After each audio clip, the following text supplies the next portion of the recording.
Welcome to Kelly CloudFax Admin Portal Training.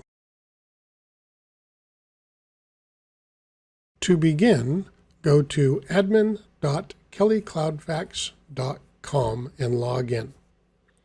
Once you're logged in, we will begin with the user admin.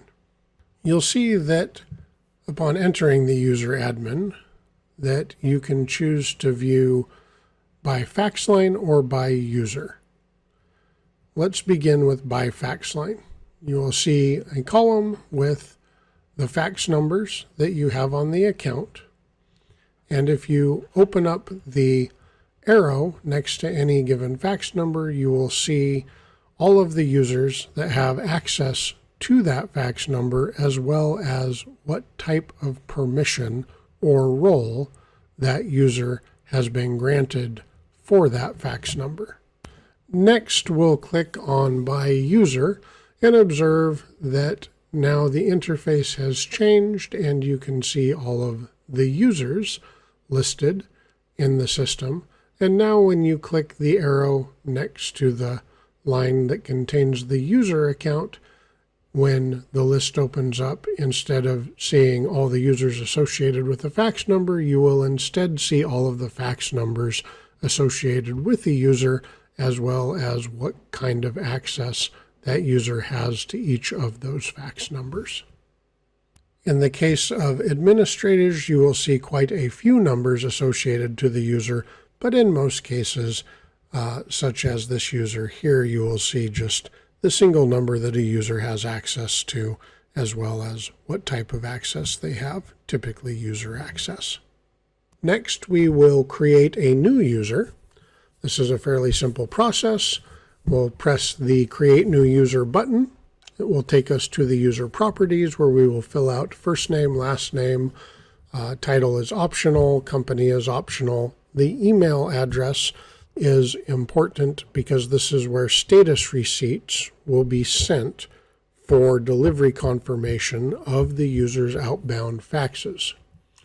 Finally, the user name, which should match the email address. We generally use email addresses for usernames. Creates a nice consistent experience. And finally, set the password to whatever the starting password is that you would like the user to use. We recommend that the very first time that the users are trained on the system, as a first step, you take them into their profile and show them how to change their password. Those directions are contained in our super user training video. Once you've filled out all of the contact fields that you require for the user, press the User Permissions tab and then select the plus button. You'll be able to choose between Add Account Permission and Add Fax Line Permission. First, we'll look at Account Permission. Once you've selected Account Permission, you can choose if the user will be an administrator, super user, user, or send-only user on the account. This permission will be applied to every fax number on the account. If that's not appropriate, then select Fax Number Permission. You'll be presented with a drop-down menu to select which number you want to provide access to, and then what user access level that user should have for that fax number. The typical user will simply have user access rights. Super users are able to create cover sheets, modify notification settings, as well as add contacts and manage folders in the fax portal. Send-only users are portal users that have a discrete inbox, meaning that no other user can see their outbound faxes for cases where security of this type is a concern. Once you're finished, press the Save button and the user will be created, as you can see here. Next, we'll enter the Account Admin page. Here you can observe the account or the individual fax lines. On the account screen, you can change the company name, change out the email contact for the main point of contact on the account.